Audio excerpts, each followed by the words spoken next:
अरे आपल्या बाबासाहेबांनी काय केलं?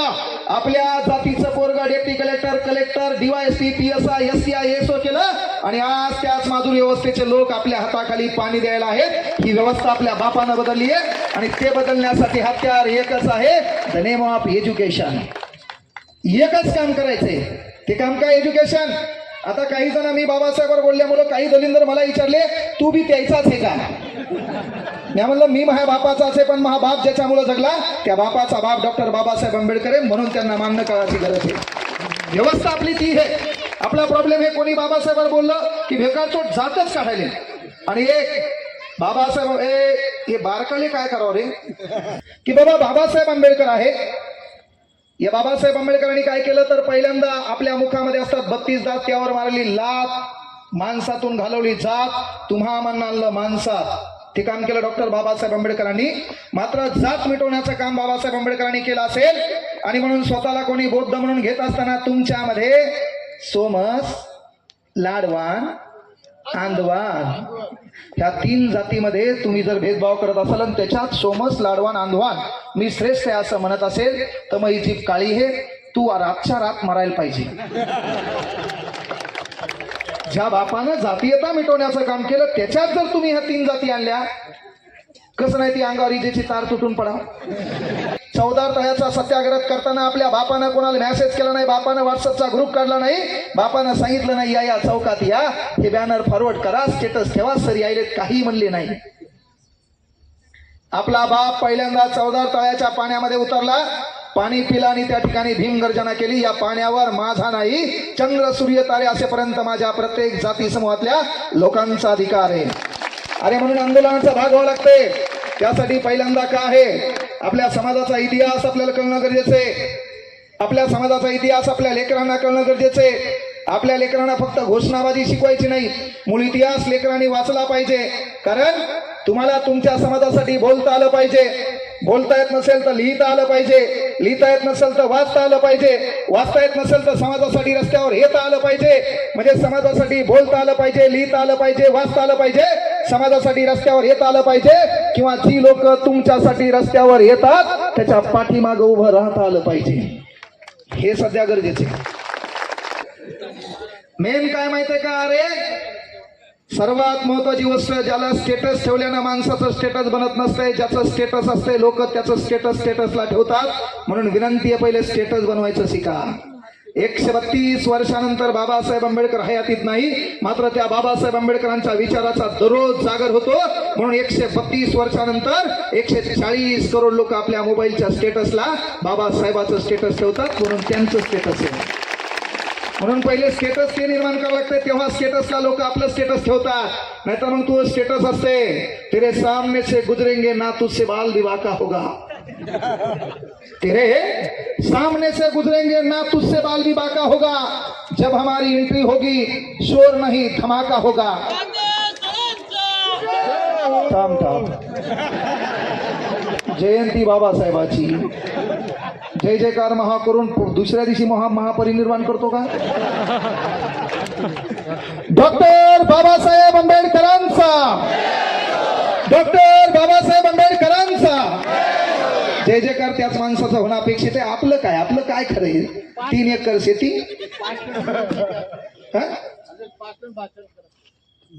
5 मिनिट का? नहीं, मैं तो 1 तास बोलने वाला हूँ. चलते चलते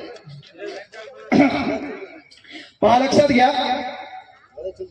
सर्वात महत्वाची गोष्ट ही आहे की आपल्याला ही जाती व्यवस्था असेल, ज्या असेल त्या प्रत्येक गोष्टीबद्दल बोलत असताना लक्षात घ्या, बाबासाहेब आंबेडकरांना पहिल्यांदा चटका कुठं बसला. मी तुम्हाला काय म्हणलं की तुम्हाला ती व्यवस्था बदलायची, तुम्हाला राग आला पाहिजे. तरुण म्हणून आपल्याला परिवर्तन करण्यासाठी एकच काम करायचे. गावामध्ये तुमच्या सरपंच असेल, गावामध्ये नेमकाच येणारा एखादा नेता असेल, एक काम करा, फक्त त्या नेत्याच्या बायकोनं नेसलेली साडी पहा आणि तुझ्या माईच्या अंगातली साडी पहा. मग तुझ्या माईच्या अंगातली साडी पाहत असताना व्यवस्था पाहिजे असेल, त्या घरातली पोरगी कुठंतरी मोठ्या कॉलेजला शिकायला, त्या घरातलं पोरग कुठंतरी मोठ्या कॉलेजला शिकवायला, तुझ्या भावाचा शिक्षणाचा प्रश्न आला आणि तुझ्या बापाला प्रश्न पडला की शिक्षण घेता येत नाही, बाप लोकांच्या सालान गेला, तेव्हा तरुण या नात्यानं तुझ्यामध्ये रक्त सळसळतं पाहिजे. तू डायलॉग आणला पाहिजे. काय व्हायचं होईल, रात्रीचा दिवस करेल, दिवसाची रात्र करेल. पण साला हे परिवर्तन मी करून दाखवेल. कारण बाबासाहेब आंबेडकरांनी त्या काळी कोणाचं स्टेटसला ठेवलं नव्हतं. बाबासाहेबाला कोणी म्हटलं नव्हतं हे वाक्य लिहा किंवा हे वाक्य तुमच्या हृदयात कोरा म्हणजे परिवर्तन होईल. अरे आज आपल्याकडे 3 एकर 2 एकर शेती आहे, थोडीफार गाडी घोडी आहे, तर आपल्याला एवढा माज आहे. समाजाकडे लगेच कानाडोळा करायला, ह्या काचावरती करायला. दिवस बदलणार आहेत, प्रत्येकाचे दिवस येणार आहेत. आणि मग 1 एकर 2 एकर 3 एकर जरी माज असेल तर या भारताचं क्षेत्रफळ 32,87,263 चौरस किलोमीटर आहे. त्या जमिनीचा सातबारा काढताना तुला बॉन्ड द्यावा लागतो. त्या बॉन्डवर राजमुद्रा आहे आणि ती राजमुद्रा देण आहे आपल्या बापाची, the name of doctor Babasaheb Ambedkar. म्हणून या भारताच्या मातीवर प्रथमचा अधिकार कोणाचा आहे तर डॉक्टर बाबासाहेब आंबेडकरांचा आहे. मी आवर्जून काल परवा म्हणलो की भारतातल्या आणि या महाराष्ट्रातल्या प्रत्येक महिलांना माझी विनंती आहे, तुम्ही कीर्तनाला जा, हरिपाठाला जा, प्रत्येक ठिकाणी जा. कारण एक शोकांती आज बाबासाहेब आंबेडकरांच्या विचारावर जिथं जागर होतो त्या ठिकाणी इतर धर्मांच्या बाया येत नाहीत. हे आपल्याला कळणं, हे परिवर्तन होणार नाही. पण लक्षात घ्या, 1948ला हिंदू कोड बिल पास व्हावं. भारतातल्या प्रत्येक महिलेला राज्यघटना कलम 39 उपकलम डी अन्वय एकाच पदावर एकाच हुद्द्यावर एकाच पदाच्या ठिकाणी एक पुरुष आणि एक महिला एकाच ठिकाणी एकाच पदावर काम करत असेल तर आपला बाप म्हणला दोघालाही पगार सारखीच द्यावी लागेल. त्या महिलेच्या प्रसूती दरम्यान, बाळातपणाच्या दरम्यान 1.5 वर्षाच्या कालावधीमध्ये तिला पगार द्यावा लागेल, तिला कामाचे तास कमी करावे लागतील. आणि म्हणून भारतातल्या सर्वाधिक जास्त हिंदू महिलांचे प्रश्न बाबासाहेबांनी हिंदू कोड बिलामध्ये मांडले. ते हिंदू कोड बिल तात्कालिक काँग्रेस पक्षानं नाकारलं. म्हणून जगातला असा एकमेव महामानव आहे ज्यांनी महिलांच्या हा प्रश्न नाकारल्यामुळे किंवा हिंदू कोड बिल नाकारल्यामुळे भारतातल्या हिंदू महिलांचं सक्षमीकरण व्हावं, भारतातल्या हिंदू महिलांचं उदारीकरण व्हावं. म्हणून आपल्या बापानं राजीनामा दिलाय, हेही आपल्या लक्षात ठेवणं गरजेचं आहे. म्हणून तुम्ही खुशाल कीर्तनाला जा, पण कीर्तनाला जात असताना कुठंतरी चौकामध्ये तुम्हाला बाबासाहेबांचा पुतळा दिसला, जरी तुम्हाला वाटलं आपल्याला समाज काय म्हणेल, तर त्या ठिकाणी 2 मिनिटं स्तब्ध व्हा, आमच्या बापाच्या पायाला स्पर्श करा. कारण पहिला उद्धारक तुमचा तो आहे, हे तुम्ही विसरता कामा नये. फायदा काय होतो माहितीये का? परिवर्तन असे आपल्या इथं प्रॉब्लेम काय की आपल्याला परिवर्तन करताना विवेकानंदाचं म्हणणं होतं आम्हाला 12 लोक द्या, आम्ही विश्वाचं चित्र बदलतो. बाबासाहेब आंबेडकर म्हणले मला 12 लोक नकोत, मला फक्त 5 लोक द्या, आम्ही विश्वाचं चित्र बदलतो. वामनदादा कर्डकांना त्यावर लिहावं लागलं, भीमा तुझ्या मताची 5 लोक असती, तयाच्या तलवारीची न्यारीच टोक असती. वाणीत भीम आहे कर्णीत भीम असता, वर्तन तया पिलाचे न्यारेच चोक असते, वर्तन तया पिलाचे न्यारेच चोक असते. आणि म्हणून की बाबा 1916ला ठरल्याप्रमाणे बाबासाहेबांना कळलं की त्या कॅबिनमध्ये कोणी चहा आणला नाही, कोणी पाणी आणलं नाही. पहिला जातीयतेचा छटका बाबासाहेबांना तिथे पोहोचला. बाबासाहेब आंबेडकर आर्थिकतेनं गरीब नव्हते. अरे बाबासाहेबांचे वडील म्हणजे आपल्या बापाचा बाप इंग्रजी लोकांना शिकवायला होता. कोणाला? इंग्रजांना शिकवायला होता. ज्याचा बापच एवढा हुशार म्हणल्यावर त्याचं पोरग किती हुशार. इथं जरा अशा 2-3 डिग्र्या मिळाल्या तू फबारे आणतो का नाही? तिकडे तसा काहीच कार्यक्रम नव्हता, है ना? तिकडे तसा काहीच कार्यक्रम नव्हता. म्हणून त्या ठिकाणी जातीयताचा चटका बसला. बाबासाहेब आंबेडकर वर्स कॉलेजमध्ये बँकिंग विषय शिकवायला गेले, त्याही ठिकाणी जात आडवी आली. बाबासाहेब आंबेडकर सिडेनहॅम कॉलेजमध्ये शिकवायला गेले, त्याही ठिकाणी जात आडवी आली. आणि म्हणून बाबासाहेब आंबेडकरांनी पहिल्यांदा जात मिटवण्यासाठी 21 वर्षाचं पोरग इलेक्शन कमिशन समोर साक्ष देते. अरे ब्रिटिश गव्हर्नमेंट, लक्षात घ्या, तुम्ही पाहिलं असेल ब्रिटिश गव्हर्नमेंटला दलिंदर होतं. ब्रिटिश गव्हर्नमेंटनं गांधीला तुरुंगात टाकलं, नेहरू तुरुंगात टाकलं, सरदार वल्लभभाई पटेलांना तुरुंगात टाकलं, सावरकरांना तुरुंगात टाकलं, देशातल्या प्रत्येक नेत्याला तुरुंगात टाकलं. पण त्या इंग्रजांनी कधी बाबासाहेबांना तुरुंगात टाकलं नाही, कारण त्याला माहित होतं हे शिकलेले आपला कार्यक्रम वाजवील. म्हणून शिक्षण लय महत्वाचं आहे. कार्यक्रम प्रत्येकाचा झाला का नाही? ऐकलं का बाबासाहेबांवर एखादी केस झालेली? काऊन नाही झाली? एज्युकेटेड. त्याला वाटलं हे आपल्याला 2-4 प्रश्न विचारले आपलाच कार्यक्रम बोलावी. आणि म्हणून लक्षात घ्या की बाबा सिडेनहॅम कॉलेज असेल, वर्स कॉलेजमध्ये असेल, इथेही जातीयतेचा प्रश्न निर्माण झाला. आणि बाबासाहेबाला कळून चुकलं की आपल्याला परिवर्तन करावं लागते. परिवर्तन करायचं मग काय केलं तर पहिल्यांदा इलेक्शन कमिशन समोर सांगितलं, जर तुम्हाला या देशामध्ये जातीयता मिटवायची असेल तर काम करावं लागेल काय? 1 पर्सन 1 वोट 1 व्हॅल्यू. या देशामध्ये एक व्यक्ती, त्या व्यक्तीने केलेलं मतदान आणि त्या मतांचं व्हॅल्यू, किंमत एकच पाहिजे. म्हणजे बाबासाहेबांना काय केलं? या भारतात ज्याच्याकडे भारत विकत घेण्याची ताकद आहे त्या अंबानीनं केलेलं मतदान आणि परभणी जिल्ह्यात एका कोपऱ्यामध्ये क्लास घेणारा विठ्ठल कांगणेचं मतदान, या दोन्ही मताचं व्हॅल्यू एकच केलं, the name of doctor Babasaheb Ambedkar. पहिल्यांदा वयाच्या 21व्या वर्षी विधेयक कोणतं पास केलं तर मताचं व्हॅल्युएशन 1 करा. काय केलं? मताचं व्हॅल्युएशन 1 करा. आणि मी नोकरीमध्ये लागलेले सन्माननीय नायब तहसीलदार यांनाही सांगायलो की बाबासाहेब आंबेडकरांनी जगात हयातीत आहेत तेवढ्या डिग्र्या प्राप्त केल्या, मात्र एकच काम करायचे. आजकाल प्रत्येक जण गरिबीवर भाषणं देतो, गरिबीतून श्रीमंत होतो आणि कार्यक्रम गरिबाचाच करतो. बाबासाहेब आंबेडकर जयंतीनिमित्त माझ्याकडे देण्यासाठी काय असेल तर ते डोक्यातलं ज्ञान आहे. या बाबासाहेब आंबेडकरांच्या त्या हाताकडे पाहून जिथं स्वाभिमान जागृत होतो त्या ठिकाणाहून या ठिकाणी तुम्हाला एक ग्वाही द्यालो की तुमच्या इथं गोरगरीब असेल, ज्याचे आई वडील कोरोनामध्ये वारलेले असतील, ज्याला काही करण्याची इच्छा असेल, जे माझ्या बॅचला जुने पोर होते, तुम्ही परभणीत यायचं, लागेपर्यंत तुमचा क्लास मोफत मी घेईल, ही ग्वाही या ठिकाणाहून द्यालो. म्हणजे बोले तैसे चाले त्याचे वंदावी पावले, तोची साधू वळखावा देव तेथेची जाणावा, नाही तर आपला कार्यक्रम करूनही घ्यावा. म्हणजे मेन गोष्ट काय माहितीये का, कारण प्रॉब्लेम काय आहे, कुठेही जा तुम्ही तेच व्हायले. आणि मग बाबासाहेब आंबेडकरांना कळलं की आपला इथं कार्यक्रम होत नाही. बाबासाहेब आंबेडकर माणगाव नावाची परिषद होती, त्या परिषदेमध्ये राजश्री शाहू महाराज बाजूला बसलेले आहेत, बाबासाहेब आंबेडकर बाजूला बसलेले आहेत. बाबासाहेब आंबेडकरांचं भाषण शैली पाहिली, बाबासाहेब आंबेडकरांचं नॉलेज पाहिलं आणि राजश्री शाहू महाराज त्या ठिकाणी म्हणतात, अस्पृश्यांनो आता तुम्हाला तुमच्या जीवनाचा उद्धार करता या विचारमंचावर लाभलेला आहे. आणि म्हणून एकच काम करा, जर तुम्हाला तुमच्या जीवनाचा उद्धार करता पाहिजे असेल तर बाबासाहेब आंबेडकरांच्या हाताला स्पर्श करा. येणाऱ्या काळामध्ये कुठल्या आयऱ्या गायऱ्या नथू खैऱ्याचे पाय पकडण्याची वेळ तुमच्यावर येणार नाही. म्हणून बाबासाहेबांच्या विचारांना पहिले डोक्यात घ्या, हे राजश्री शाहू महाराज म्हणले. राजश्री शाहू महाराजांनी बाबासाहेबांची गुणवत्ता पाहिली आणि गुणवत्ता पाहिल्यावर सांगितलं की तुम्हाला शिक्षणासाठी आम्ही मदत करू. बाबासाहेब आंबेडकरांना 25 रुपये भेटले. 25 रुपयाचं बाबासाहेबांनी आपल्या बायकोला राणीहार केला नाही, डुलं पण केले नाही, पायातले जोडवेही केले नाही, छानपैकी है ना काठाची साडी पण घेतली नाही. बाबासाहेबांना केलं काय, अरे ज्या ठिकाणी माझ्या जाती समूहावर अन्याय होतो या अन्यायाला वाचा फोडण्यासाठी आपल्या बापानं पहिलं पाऊल उचललं.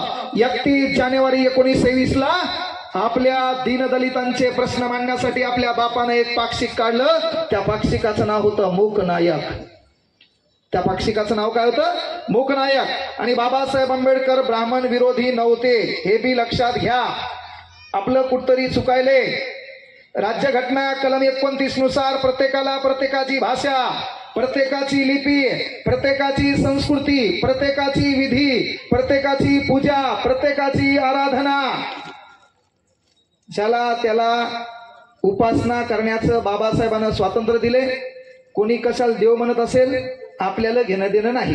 आणि तुला लयच घेणे तर मग 22 प्रतिज्ञापैकी तू एकच काऊन लक्षात ठेवायला. पहिलीच हे खोटं बोलू नाही. तो आता दररोज कार्यक्रम आहे, दररोज बायकोला खोटं बोलतो, माईच्यान पेणार नव्हतो, मित्रांबळच आग्रह केला. पहिलीच हे का नाही.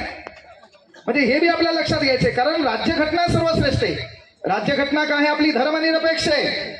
भारताची राज्यघटना धर्मनिरपेक्ष आहे. मात्र भारतीय राज्यघटना या देशात धर्माचं अस्तित्व मानते आणि प्रत्येक धर्माचं संरक्षण करण्याचं काम आपल्या बाबासाहेबांनी केले. बाबासाहेबांनी राज्यघटनेचा सरनामा आहे. राज्यघटनेचा सरनामा लिहित असताना राज्यघटना अर्पण करायची आहे. मग अर्पण कोणाला करायची आहे? राज्यघटनेची सुरुवात कशाने करायची आहे? मग राज्यघटनेची सुरुवात करताना हिंदू लोक होते, त्यांचं म्हणणं आलं ईश्वराला साक्ष म्हणून शपथ घेतो की. बाबासाहेब म्हणले ईश्वर तुमच्यात आहे पण बाकीचे लोक मानणार नाहीत. मग मुस्लिमांचं म्हणणं आलं अल्लाह को साक्षी मानकर. लोक म्हणले तुम्ही अल्लाह म्हणल्यावर बाकीचे हिंदू मानणार नाहीत. बाजूला शीख धर्मांचे होते. मग त्यांचं म्हणणं आलं गुरु ग्रंथ साहेबा याच्यावर शपथ घ्या. ख्रिश्चन होते, बायबल नावाचा ग्रंथ येशू ख्रिस्तांना अर्पण करा. त्यांची शपथ घेऊन संविधानाची सुरुवात करा. आणि मग आपल्या बापाचं म्हणणं आलं की आम्ही जे काही संविधान लिहिलंय ते संविधान कुठल्या देवाने, देवाच्या प्रेक्षिताने, एखाद्या संताने, संताचा ऐकणाऱ्या एखाद्या मानवाने न लिहिता हे संविधान 1314 ग्राम असणाऱ्या हळा मासाच्या माणसाने लिहिले. ते भारतातल्या माणसाचा उद्धार करण्यासाठी आहे. म्हणून हे संविधान जर अर्पण करायचं असेल तर कोणाला, तर पहिल्यांदा प्रत्येकाने स्वतःला ते अर्पण करून घ्यायचे. म्हणून आपल्या संविधानात कुठल्या देवाचं, संविधानात अल्लाह, संविधानात ईसाई, संविधानात ख्रिश्चन, यवन जो धर्म बाबासाहेबांनी स्वीकारलाय त्याही धर्माचा उल्लेख न करता बाबासाहेब आंबेडकर संविधानाची सुरुवात करतात. आम्ही भारताचे लोक, आम्ही भारताचे लोक, भारताचे सार्वभौम समाजवादी धर्मनिरपेक्ष लोकशाही गणराज्य घडविण्याचा व त्याच्या सर्व नागरिकात सामाजिक, आर्थिक, राजनैतिक न्याय, विचार, अभिव्यक्ती, दर्जाची, संधीची समानता शेवटची ओळ आहे. 26 नोव्हेंबर 1949 रोजी हे संविधान अंगीकृत करून, अधिनियमित करून स्वतः परत अर्पण करत आहोत. कोणा परत अर्पण करत आहोत? म्हणजे पहिल्यांदा या देशाचा तारणहार कुठला धार्मिक ग्रंथ नाही. या देशाचा तारणहार एकच ग्रंथ आहे, तो आपल्या बापानं लिहिलेलं संविधान आहे. त्यासाठी म्हणते की हे आपण अर्पण स्वतः परत करायचे. कोणताही धर्म घ्या, तो धर्मग्रंथ त्या धर्माचं उच्चाटीकरण करेल, पण संविधान पहिल्यांदा मानवतेचं उच्चाटीकरण करेल. आणि मग बाबासाहेब आंबेडकरांना राजश्री शाहू महाराजांनी काय केलं, मदत केली. बाबासाहेब आंबेडकर शिकायला गेले 1920 ते 1924 लंडन या ठिकाणी. इंग्लंडमध्ये शिक्षण पार पडलं, त्याच ठिकाणी बाराट लॉ, जर्मनी युनिव्हर्सिटीचा त्यांनी बॅरिस्टर नावाच्या पदाचा कोर्स कंप्लीट केला. तो कोर्स कंप्लीट करून बाबासाहेब 1924 ला आपल्या भारतात परतले. बाबासाहेब भारतात परतल्यावर लक्षात घ्या, बाहेर जातो. मग बाहेर काय होते, याचा आदर्श, युवकांचे प्रेरणास्थान, बुलंद तो, तरुणाचं धडधडतं नेतृत्व, लाखो दिलो की धडकन, दोस्तीच्या दुनियातला राजा माणूस, त्याचा आदर्श, त्याच्यासोबत याचा फोटो. आणि आजकाल गावागावात झाले, केस कुरुळे होत नसेल तर सराटा घालून कुरुळे करायले, है ना. गॉगल लिंबा खालचा, त्याचा वाढदिवस, आणि खाली 15 जण बिना आंघोळीचे, आणि त्याच्यात हे भाऊला शुभेच्छा. भाऊ अख्खं जग खाल्लं, तू शुभेच्छा दे. सुधारणार काही? तुलाही कोणीतरी शुभेच्छा द्यायला पाहिजे का नाही? अरे बाबासाहेब आंबेडकरांना काय दिला? गर्दीचा भाग व्हायचा नाही, गर्दीचं कारण व्हायचं. गर्दीचं कारण व्हायचं, गर्दीचा भाग व्हायचं नाही. आपण किती दिवस लोकांसोबत फोटो काढणार? आपलाही काळ आला पाहिजे, आपणही लोकांसोबत फोटो काढला पाहिजे.